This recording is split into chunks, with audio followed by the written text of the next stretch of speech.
as the true obedient Christian in America, you have to recognize, yeah, there is going to be blood on your hands. But what did these people do? How did they operate? How did they treat you? Did they have warning? Yes, they did. They did have warning. And are innocent people caught in the crossfires? Yes, innocent people are caught in the crossfires. Yes, every Christian, militant Christian, has blood on their hands. If we are not lukewarm, absolutely, we have to accept that. We have to accept that people are going to be like, you fucking did this, and you're the worst thing ever. And there are plagues coming upon the earth, and they're not affecting us. And they're going to be like, you're the ones that are doing it. They're going to say the worst things ever about us. But who are they? What did they do? What did they do? Seriously. And innocent people are caught in the crossfire. So is that all that innocent blood on our hands? No. The innocent blood is on their hands. Because we did everything in our power to make sure that the truth reigned supreme, that they just couldn't be criminals under nobody seeing them. They thought that they would be able to conduct criminal activity with nobody seeing it. It took the power of the Holy Spirit to finally pour out a warning that, yeah, these people see it.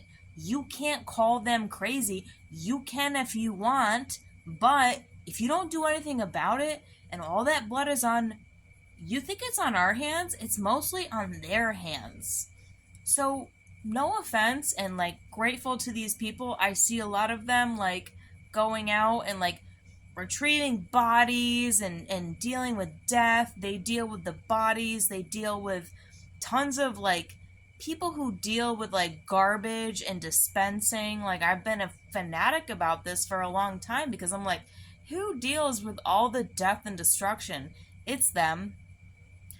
They won't be saying, oh, you're the one who did it. No, they just deal with death and destruction. That's what their job is. That's who they are. That's who they're bred to be.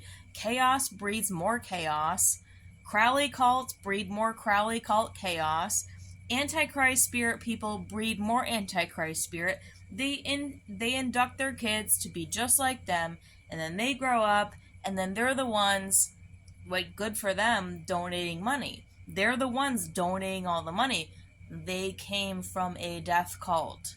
That's why they donate the most money, is because they came from a death cult.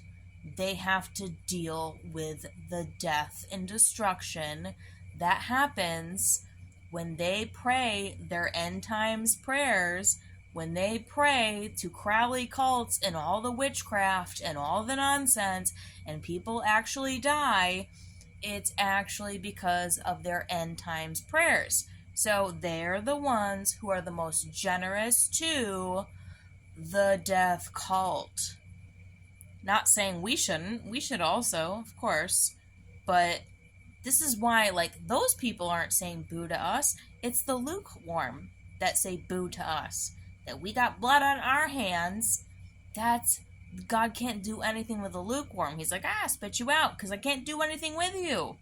But the people who actually come from death cults are the first people who go and retrieve bodies and raise money and do all that. And good for them and great for them. And I'm no disrespect. It's the lukewarm who are going to say the weirdest stuff ever. Oh, these Christians. Sorry. But what did these evil people do for so long? A lot of them are kids of evil MFers, and they're just you know what? We're just gonna take care of the matter. But they grew up in death cults. They perpetuate end times prayers. They're the ones that are we want the end times. Crowley cults. They breed rabbits for 150 plus years. They're the ones that have been breeding rabbits, creating their own kind, creating death, creating end times prophecies. It's not actually the Christians creating end times prophecies. It's also them. We mostly don't wish death. We mostly pray mercy. The Christian thing to do is to pray mercy. But at a certain point, it's like all this shit happens, and they're gonna be like, oh, why aren't the Christians affected? Why aren't these people affected? Are they the evil ones? No, not us. God says you're hot for God, you're cold for God. Probably okay. Lukewarm, spit you out. And the lukewarm are the ones who have the worst opinions of all. They're the ones that are like, you fucking did this, you stupid Christians. You just can't be a piece of shit for so long. Not for nothing, but like, I did human trafficking work in Austin, Texas, and I found that these maybe underground facilities were actually like west of here.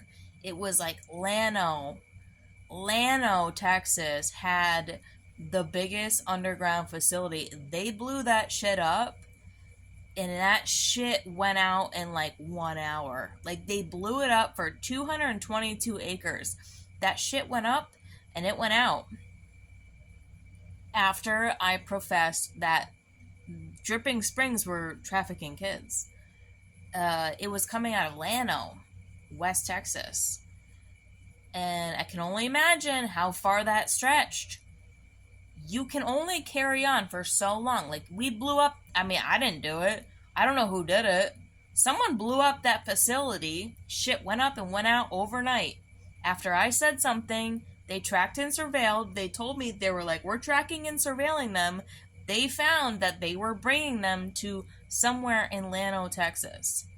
Okay? That shit went up and went out overnight. I didn't do it. Like, I don't know who did it. I have no context. But you can only imagine the amount of trafficking that was going on.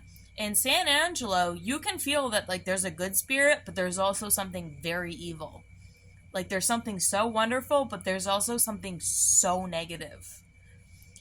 All this trafficking was happening in these areas.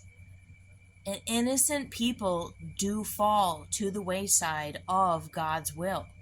All innocent people do fall to the wayside of God's will.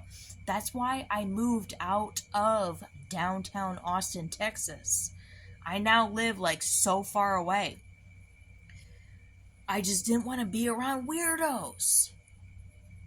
And so far we're lucky. But, like, come what may, dude. Come what may.